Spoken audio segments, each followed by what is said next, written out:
Mesdames, Mesdemoiselles et Messieurs, bonjour. Bienvenue sur votre chaîne Leçon de vie, à votre programme La Marche des éveillés de la République.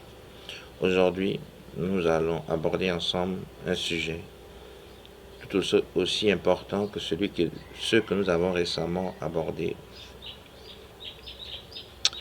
Le sujet du jour, c'est une jeunesse trahie mais invincible. Vous savez, dans chaque pays, la jeunesse, en principe, devrait être le moteur, la force vive, l'énergie créatrice qui porte véritablement la nation vers son avenir. Mais sur une grande partie du continent, on se rend compte que cette jeunesse a été trahie. Trahie par des promesses non tenues. Trahie par des systèmes qui l'ignorent. Trahie par des élites qui la craignent plus qu'elles ne la comprennent. Pourtant, mesdames, mesdemoiselles et messieurs, malgré toutes les déceptions, malgré les obstacles, malgré l'injustice auquel elle est confrontée quotidiennement, cette jeunesse continue de se relever. Elle refuse d'être effacée par qui que ce soit. Elle refuse de disparaître sans dire un mot. Elle refuse de s'éteindre. Elle est, malgré tout et en dépit de tout, ce que l'on pourrait qualifier d'invincible. Vous savez, mesdames, mesdemoiselles et messieurs, j'appartiens à une génération, comme beaucoup d'entre vous d'ailleurs, une génération qui a le sentiment qu'on lui a volé ses certitudes. Vous savez, depuis des années, les jeunes, comme vous, comme moi et comme beaucoup d'autres, entendent les mêmes discours, les mêmes slogans. L'avenir vous appartient. Vous êtes l'espoir de demain. Vous êtes au centre de nos priorités. Des paroles, mesdames, mesdemoiselles et messieurs, répétées, mais rarement appliquées. Aussi, comment croire à l'avenir quand le présent nous donne l'impression de tourner en rond? Quand nos dirigeants nous donnent l'impression de tourner en rond? Comment construire un futur, mesdames, mesdemoiselles et messieurs, dans notre pays, dans notre nation, quand les portes des institutions, des ministères, de l'emploi, et que sais-je encore, restent fermées? Vous savez, je reste absolument convaincu que la jeunesse, notre jeunesse, aujourd'hui s'est habituée à naviguer dans des pays dans lesquels les dirigeants lui disent qu'elle est essentielle. Mais dans les faits, ils lui montrent ou lui traite comme si elle était invisible. Vous savez, je fais partie de cette jeunesse qui pense qu'aujourd'hui, l'école ne prépare plus nos jeunes. Qu'aujourd'hui, euh, nos autorités ne, ne, ne contribuent plus à créer suffisamment d'emplois. Vous savez, mesdames, mesdemoiselles, messieurs, le premier lieu où, pour nous les jeunes, le sentiment de trahison, où la trahison se fait sentir, c'est dans l'éducation. Voyez-vous, trop souvent, l'école forme à mémoriser, mais pas à comprendre. Elle forme à répéter, mais pas à créer. Elle forme à obéir aveuglement, mais pas à entreprendre ou à comprendre. Alors, lorsque certains d'entre nous quittent les études, certains jeunes d'entre nous quittent les études, ils se retrouvent souvent face à un marché du travail figé, où les opportunités se comptent sur le bout des doigts d'une main, où les recrutements, pour beaucoup d'entre nous, ne récompensent toujours pas la compétence, mais la proximité, les réseaux ou les privilèges.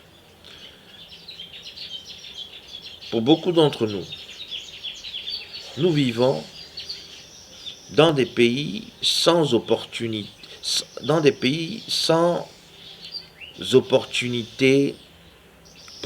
pour la jeunesse, où il manque beaucoup d'opportunités pour notre jeunesse. Et cette absence d'opportunités, mesdames, mesdemoiselles et messieurs, donne à notre jeunesse le sentiment d'être étouffée. Vous savez, un pays sans opportunité est un pays qui étouffe sa jeunesse. Et un pays qui étouffe sa jeunesse, je reste absolument convaincu, étouffe l'avenir de son propre pays. Vous savez, mesdames, mesdemoiselles et messieurs, j'appartiens à cette génération qui rêve, qui n'a que le rêve d'ailleurs comme dernier refuge. Oui. Vous savez, contrairement à ce que beaucoup peuvent penser, quand un jeune se met à rêver d'ailleurs, ce n'est pas par manque de patriotisme, non, mais par manque de possibilités nationales ou sur le territoire national. Des possibilités d'épanouissement, des possibilités d'emploi, des possibilités d'envisager, de mettre en place des projets, d'évoluer dans son domaine de compétences, de s'épanouir, de se développer. Vous savez, aujourd'hui on se rend compte que le continent africain perd chaque année des milliers de talents, des ingénieurs, des médecins, des artistes, des chercheurs, des entrepreneurs, des esprits brillants qui auraient pu, s'ils seraient restés dans leur pays respectif, transformer en profondeur ou positivement ce dernier. Vous savez, ma conviction est la suivante, que ce n'est pas la jeunesse qui fuit la nation dans la majorité de nos pays, mais c'est la nation qui ne sait pas retenir sa jeunesse. Et cela, nous le déplorons tous. Vous savez, j'appartiens à cette génération, à cette jeunesse, informée, connectée et lucide.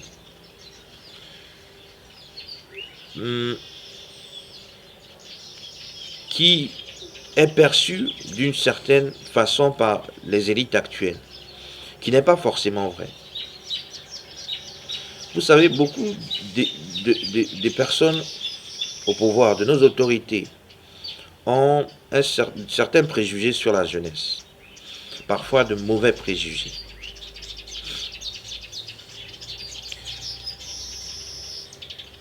Ils voient la jeunesse comme des êtres dociles. Ils voient la jeunesse comme des êtres naïfs. Ils voient les jeunes comme des êtres que l'on peut,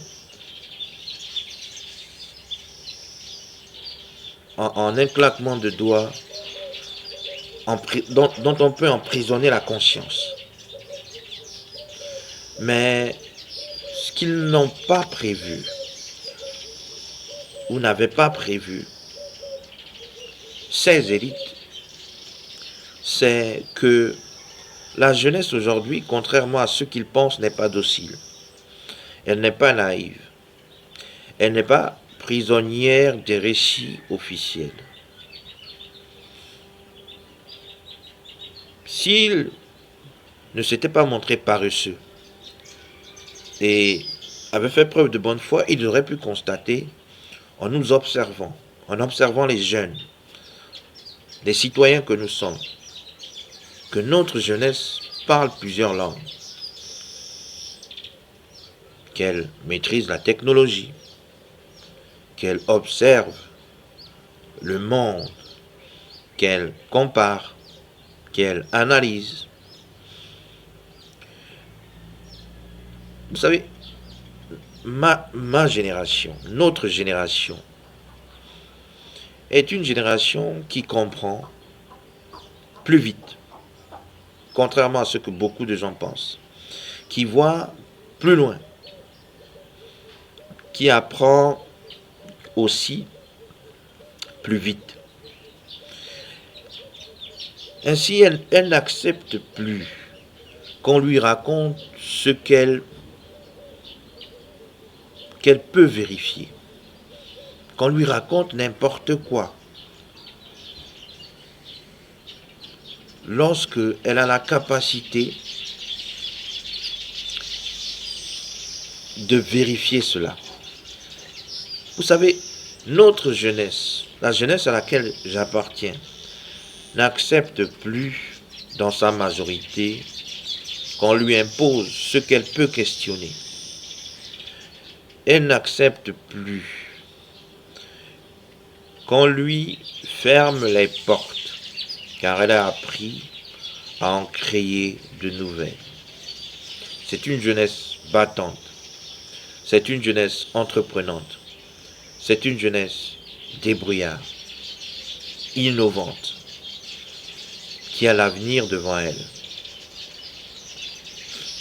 La jeunesse à laquelle j'appartiens et que beaucoup d'entre vous, et à travers laquelle beaucoup d'entre vous se reconnaissent, est une jeunesse qui refuse l'effacement. Effacement qui veut la contraindre à se résigner. C'est une jeunesse qui a la volonté d'entreprendre. C'est une jeunesse qui, tous les jours, nous pouvons le constater, se bat pour faire avancer la science, inventer un certain nombre de choses qui permettent de faciliter la vie ou le quotidien de nos populations. Elle s'engage dans des associations, dans des causes. Elle crée des solutions là où l'État abandonne parfois. Des initiatives locales. Elle soutient la création ou le développement des technologies, de projets communautaires, des mouvements citoyens, des innovations économiques et bien d'autres encore. Notre jeunesse, la jeunesse à laquelle j'appartiens et que beaucoup d'entre vous, et à travers laquelle beaucoup d'entre vous se reconnaissent, mesdames, mesdemoiselles et messieurs, refuse véritablement d'être effacée, de disparaître. Elle avance quand rien ne lui encourage. Elle se bat, même quand tout semble perdu d'avance. Elle est trahie, oui, mais elle n'est pas vaincue. Notre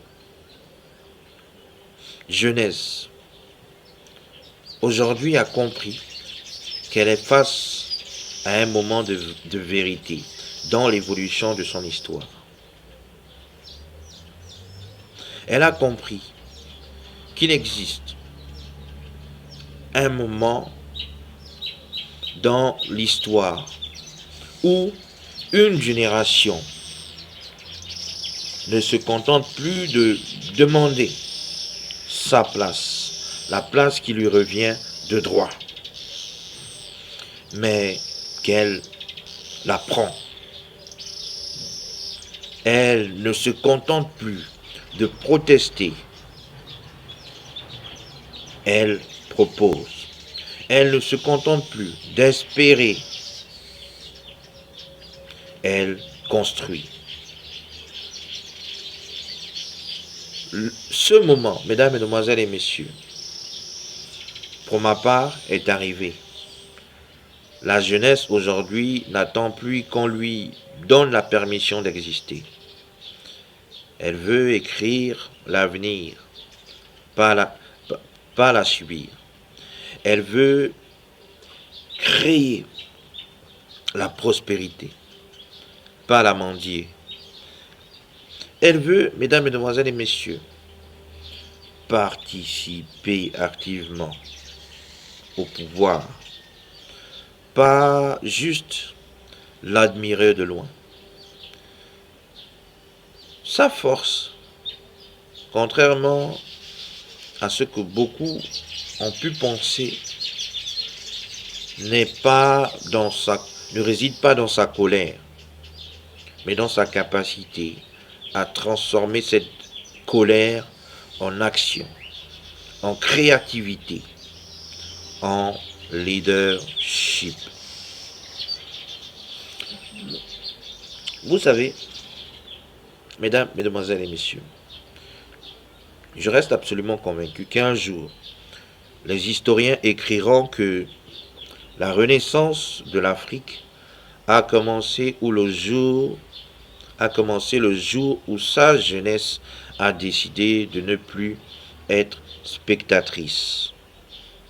Car une jeunesse, mesdames, mesdemoiselles et messieurs, trahie, peut être blessée. Et